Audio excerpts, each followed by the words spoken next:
আপনি কি জানেন কারবালার ময়দানে সেদিন ইমাম হোসেন রাদিয়াল্লাহু তাআলা আনহুর শেষ কথা কি ছিল?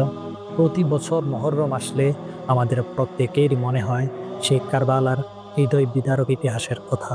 সেই ১০ মুহররম যখন ইমাম হোসেন রাদিয়াল্লাহু তাআলা আনহুর সকল সাথীরা শহীদ হয়ে যায়, তখন ইমাম হোসেন রাদিয়াল্লাহু তাআলা আনহু অন্যায়ের বিরুদ্ধে দাঁড়িয়ে ন্যায় এবং সত্যের পতাকা উঁচু করে সিংহের বেশে হযরত মুহাম্মদ সাল্লাল্লাহু আলাইহি সাল্লামের কলিজার টুকরা নাতি চলে যায় সেই কারবালার ময়দানে। সেদিন কারবালার ময়দানে এক পাশে ইমাম হুসাইন রাদিয়াল্লাহু তাআলা আনহু, অপর পাশে ২২,০০০ ইয়াজিদি সৈন্য।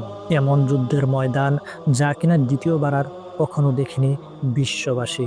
একদিকে ইমাম হোসেন রাদিয়াল্লাহু তাআলা আনহু, অপরদিকে ২২,০০০ ইয়াজিদি সৈন্য।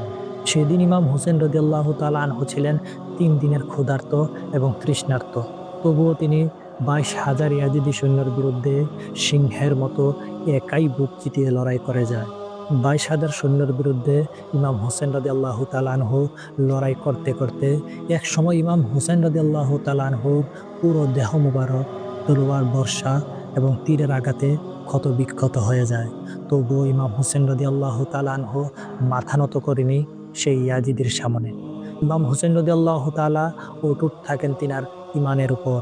যুদ্ধ করতে করতে যখন এক পর্যায়ে জোহরের আজান হয়, তখন ইমাম হোসেন রাদিয়াল্লাহু তাআলা আনহু নামাজের জন্য দাঁড়িয়ে যায় সেই কারবালার ময়দানে। ইমাম হোসেন রাদিয়াল্লাহু তাআলা আনহু যখন সিজদায় যায়, তখন আল্লাহ সুবহানাহু তাআলার কাছে বলেন, হে আল্লাহ, আমি আপনার সন্তুষ্টির জন্য সন্তুষ্ট। আমি আপনার সন্তুষ্টির জন্য আমার জীবনের সব কিছু ত্যাগ করছি।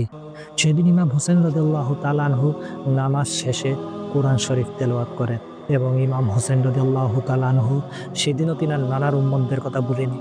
সেদিন ইমাম হোসেন রাদিয়াল্লাহু তাআলা আনহু উম্মতে মুহাম্মাদির জন্য দোয়া করেন, হে আল্লাহ, আপনি সকল উম্মতে মুহাম্মাদিকে হিদায়াত নসিব করুন। এটি শুধু একটি ইতিহাস নয়, এটি একটি আত্মত্যাগ এবং ন্যায়ের জন্য জীবন উৎসর্গ করা এক অনন্য দৃষ্টান্ত। আসুন আমরা সবাই দোয়া করি, মহান আল্লাহ সুবহানাহু তাআলা যেন ইমাম হোসেন রাদিয়াল্লাহু তাআলা আনহুর উপর রহমত বর্ষিত করেন।